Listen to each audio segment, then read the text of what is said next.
Doctor सुशील विजय। मैं एक हड्डी रोग विशेषज्ञ हूं और मैं दिल्ली में स्थित हूं।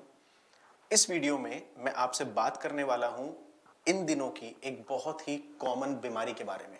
सर्दियों का मौसम है, मांसपेशियों में जकड़न होती है और बहुत सारे ऐसे मरीज हैं जिन्हें सर्दी के मौसम के साथ एक बहुत ही कॉमन प्रॉब्लम होना शुरू हो जाती है। क्या प्रॉब्लम है? कंधे का दर्द।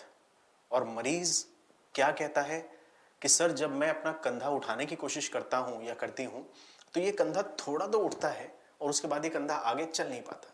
या फिर जब अपना हाथ कमर की तरफ ले जाने की कोशिश करते हैं, बहुत दर्द होता है। तो कोई मरीज थोड़ा ऊपर तक उठा पाते हैं, उसके आगे हाथ नहीं उठता, कोई कमर के पीछे नहीं ले जा पाते, कोई सामने नहीं उठा पाते। ये बीमारी क्या है? हम किन मरीजों में इस बीमारी को ज्यादातर देखते हैं? कंधे में दर्द के बहुत सारे कारण हैं, जैसे कि कंधे की मांसपेशी के अंदर सूजन, कंधे की मांसपेशी का फट जाना। तो ऐसा जरूरी नहीं है कि मांसपेशी या धागे यहाँ के टूटे हैं तो वो सिर्फ चोट लगने से टूटे। बढ़ती उम्र भी एक कारण है जिसके अंदर धागे कमजोर होने की वजह से या मांसपेशियां कमजोर होने की वजह से जगह जगह से फटने लगती हैं। या जैसा हम कहते हैं ना, कभी कभी कि कपड़ा जो है थोड़ा सा तार तार हो गया, ऐसे ही धागे भी बहुत कमजोर होते हैं और टूट जाते हैं उम्र के साथ। एक ऐसी ही बहुत कॉमन बीमारी है जिसे हम कहते हैं फ्रोजन शोल्डर। आज इस वीडियो में मैं आपको बताने वाला हूं ये फ्रोजन शोल्डर या एडेसिव कैप्सुलाइटिस ये क्या है। अब आप ये समझिए, एक बीमारी है जिसमें कंधा हमारा, ये कंधा कैसा होता है, ये जो वीडियो आप मेरे बगल में देख रहे हैं, इस वीडियो में आप देख रहे हैं कंधे का जोड़ कैसा होता है। इस जोड़ के ऊपर 4 मांसपेशियां हैं, वहां एक झिल्ली होती है, पतली झिल्ली।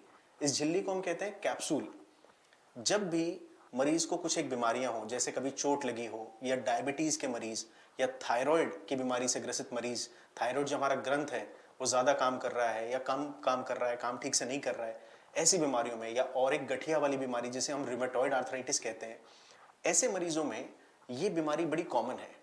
हल्की सी चोट के बाद शरीर के अंदर एक अंदरूनी झिल्लियों में सूजन बनना शुरू हो जाती है और उस सूजन के बाद ये कंधे का जोड़ चलना बंद हो जाता है। सबसे पहला मूवमेंट कंधे का जो चलना बंद होता है इन मरीजों में, वो है कमर पे हाथ ना ले जा पाना। तो जब आप अगर इस बीमारी से ग्रसित हैं, आपने इस बात को नोटिस किया है कि आपका हाथ आपकी कमर के पीछे नहीं जा पा रहा है, इस कंडीशन को, जो ये शुरुआती फेज है, इसे हम कहते हैं एडेसिव कैप्सुलाइटिस। एडेसिव मतलब क्या हुआ? चिपक गया। कैप्सुलाइटिस, आइटिस, किसी भी चीज में हम आइटिस बोलते हैं मेडिकल टर्म में, इसका मतलब होता है मांसपेशियों की सूजन, और कैप्सूल का सूज जाना और उसकी वजह से एडेशन बन जाना, चिपक जाना, उसे हम कहते हैं एडेसिव कैप्सुलाइटिस। ये इस बीमारी का शुरुआती फेज है। अगर ये बीमारी पे आपने ध्यान नहीं दिया, आपकी शुगर कंट्रोल नहीं की, गठिया का लेवल कंट्रोल नहीं किया, या जो आपका थायराइड का लेवल ऊपर है या नीचे है उसको आपने कंट्रोल नहीं किया, तो ये बीमारी बढ़ती चली जाती है। तो शुरुआती फेज में, जैसा मैंने आपसे कहा, हाथ कमर के पीछे नहीं जाएगा और यही हाथ धीरे धीरे फिर उठना, ऊपर की तरफ उठना, आगे ले जाना, इसमें भी परेशानी आने लगती है। जब हर तरफ का मूवमेंट ब्लॉक हो जाता है, किसी भी दिशा में आप हाथ नहीं उठा पाते, उस सिचुएशन को हम कहते हैं कि अब पूरा कंधा चिपक गया। इसे हम कहते हैं फ्रोजन शोल्डर। फ्रोजन आप शब्द समझते हैं, चिपक जाना, शोल्डर मतलब कंधा। अब ये कंधा चिपक गया और ये कंधे पे भी अगर आप ध्यान नहीं देते हैं तो फिर जोड़ों में चेंजेस होना शुरू हो जाते हैं, जोड़ खुरदरे होना शुरू हो जाते हैं, कंधे का जोड़ खराब हो जाता है। उसे हम कहते हैं पेरी आर्थराइटिस ऑफ शोल्डर। आज मैं आपको दिखाता हूं कि इस फ्रोजन शोल्डर के किताबों में बहुत सारे ट्रीटमेंट है, अलग अलग लोग अलग अलग तरह की थेरेपीज देते हैं, पर इस बीमारी का, फ्रोजन शोल्डर का या एडेसिव कैप्सुलाइटिस का एक नया इलाज, जिस इलाज में ना तो इंजेक्शन कंधे के अंदर दिया जाता है, ना कोई ऑपरेशन किया जाता है, और इंजेक्शन दिया जाता है कंधे से बहुत दूर, आपकी उंगली और अंगूठे के बीच में। ये जो जगह है, यहां इंजेक्शन दिया जाता है। इस इंजेक्शन के अंदर कई सारी दवाइयां मिक्स की जाती हैं, बहुत दवाइयां मिक्स करने के बाद इसको बनाया जाता है और ये इंजेक्शन यहां हाथ के बीच में दिया जाता है। मरीज के दर्द में 15 मिनट के अंदर से लेकर 48 घंटे तक इंप्रूवमेंट देखा जाता है। ये इंजेक्शन कई दवाइयों को मिला के बनाया जाता है और इस इंजेक्शन का काम यह है कि आपके होने वाले दर्द को रोक दे। अगर दर्द रुकेगा तो आप कंधा चलाएंगे, जब आप कंधा चलाएंगे तो आपकी जो मांसपेशियां चिपकी हुई हैं ये खुलना शुरू हो जाएंगी। तो सिर्फ इतनी सी बात समझिए कि अगर कंधा चिपक गया है तो उसका एक ही इलाज है कि आपको उस चिपके हुए कंधे को, उन झिल्लियों को, उन मांसपेशियों को चलाना है। जब आप उन्हें चलाएंगे वो खुल जाएंगे। अगर वो खुल जाते हैं तो आपका कंधा अपने आप ठीक हो जाएगा।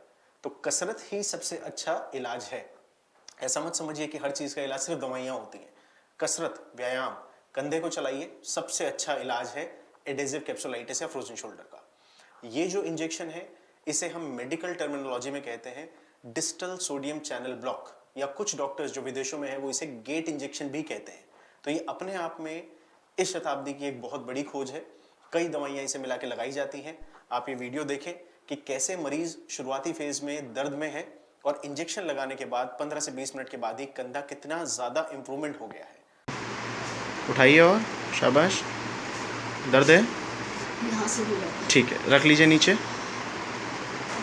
रख लीजिए, आराम से रख लीजिए। नीचे डालने में साइड से उठा के दिखाइए, उठाइए, बस। और नहीं उठा पा रहे हैं? ठीक है, शाबाश।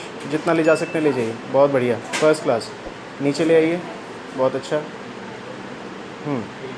साइड से उठा के दिखा दीजिए, हाँ, पूरा उठाइए, ले जाइए ऊपर, बहुत अच्छे, फर्स्ट क्लास। कोई तकलीफ? बीच में एक बार यहाँ जरा सा बीच दर्द में होता है, जरा सा दर्द। ठीक है, वंडरफुल, फर्स्ट क्लास। कोई तकलीफ? थोड़ा सा दर्द, चलाइए जरा चलाइए, सा, चलाते रहिए। तो अगर आप इस बीमारी से ग्रसित हैं और कोई जानकारी लेना चाहते हैं तो आप हमें संपर्क कर सकते हैं। नंबर्स, ईमेल आईडी, वेबसाइट, सब कुछ आपके लिए इस वीडियो के बाद दिया गया है। धन्यवाद।